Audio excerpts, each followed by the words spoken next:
3 tips for your shoulder mount. I love a shoulder mount. It's one of my favorite moves. It took me about a year to learn, but I'm hoping that with these tips it won't take you nearly as long. Tip number 1, contact. You want to make sure that obviously your hands stay on the pole, but you want to make sure that your shoulder stays on, which is the hardest part.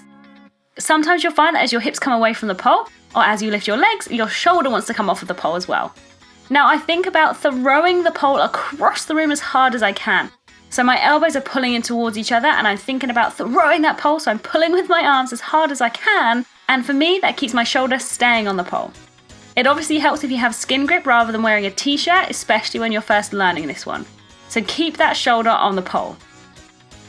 Tip number 2, prep work. Now I know prep work can be super boring, but for a move like this it's really, really important, and it really will help make the difference between getting the move now and getting the move quite a long way down the road. There are so many moves that you can do to work on your shoulder mount that you can vary them up so much that hopefully you won't get bored. You can do things like knee tucks in that shoulder mount position. You can try and do shoulder mount hangs where you lift one leg up or both legs up and just hover. You can also practice this one from the floor, which is really great for working on that last part of the shoulder mount. Tip number 3, keep tucked. I see a lot of people get super close to their shoulder mount, but they can't quite get there.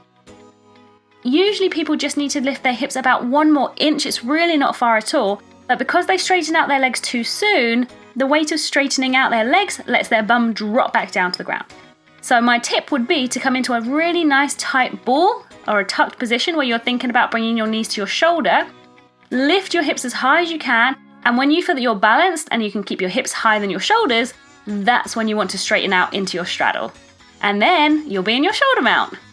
Of course, when you're used to it and stronger, you can straighten out your legs, but as you're learning it, keep the shoulder on the pole, keep working through your prep work, and then keeping that teeny tiny ball knees to shoulder, lifting your hips until you can straighten out into your shoulder mount.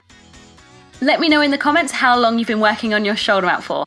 It took me about a year from the time that I started learning it to the time that I actually nailed it, so hopefully yours will be much quicker. If you want to see a full tutorial for the shoulder mount and of course many more moves, please check out studio.polefreaks.com for more. See you soon! Thank you for watching and I hope you liked this video. If you want to see more, check out my moves from a flatline Scorpio video, which I'll post somewhere around here.